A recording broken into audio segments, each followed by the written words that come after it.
నిన్నటి current affairs లోని చివరి ప్రశ్నకు సమాధానం. స్లైనెక్స్ 2024 ఏ రెండు దేశాల మధ్య జరుగుతున్న నేవల్ ఎక్సర్సైజ్? స్లైనెక్స్ 2024 అనేది భారత్, శ్రీలంక దేశాల మధ్య జరుగుతున్న నేవల్ ఎక్సర్సైజ్.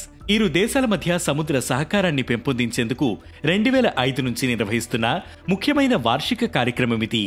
స్లైనెక్స్ 2024 డిసెంబర్ 17 నుంచి 20 వరకు విశాఖపట్నంలో తూర్పు నౌకాదళ కమాండ్ ఆధ్వర్యంలో జరుగుతుంది.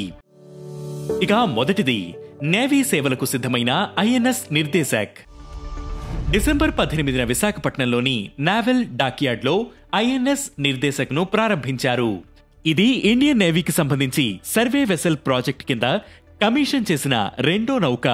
కోల్కతాలోని garden reach ship buildings and engineers 80% స్వదేశీ పరిజ్ఞానంతో దీనిని నిర్మించింది. ఇక రెండవది 5 దేశాల్లో ఆయుష్ చైర్స్ ప్రారంభించిన Bharat. Bangladesh, Australia, Mauritius, Latvia, మలేషియాలోని విశ్వవిద్యాలయాల్లో ఆయుష్ మంత్రిత్వ శాఖ ఆయుష్ చైర్స్ ని ప్రారంభించింది.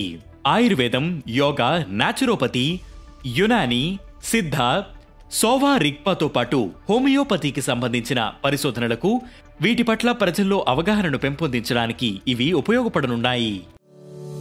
ఇక మూడవది రైతుల రక్షణ కోసం కిసాన్ కవచ్. రైతుల రక్షణ కోసం రూపొందించిన కిసాన్ కవచ్ ను కేంద్ర మంత్రి జితేంద్ర సింగ్ న్యూఢిల్లీలో ఆవిష్కరించారు. పురుగుమందుల వాడకంలో హానికారక రసాయనాల ప్రభావానికి గురికాకుండా కిసాన్ కవచ్ దుస్తులు రక్షణ కల్పిస్తాయి. బెంగళూరుకు చెందిన BRIC instem, Sepio health private limited సంయుక్తంగా కిసాన్ కవచ్ ని తయారు చేశాయి. ఇక నాల్గవది ఐఎస్ఏలో చేరిన మాల్డోవా. ఇంటర్నేషనల్ సోలార్ అలయన్స్ లో మాల్డోవా అధికారికంగా చేరింది. న్యూఢిల్లీలో జరిగిన సమావేశంలో భారత విదేశాంగ మంత్రి ఎస్ జయశంకర్ మరియు మాల్డోవా ఉప ప్రధానమంత్రి మిహై పాప్సోయ్ ఐఎస్ఏ ముసాయిదా ఒప్పందంపై సంతకం చేశారు. ఐఎస్ఏ ప్రధాన కార్యాలయం భారతదేశంలో ఉంది. ఇక ఐదవది చరిత్ర సృష్టించిన జస్ప్రీత్ బుమ్రా.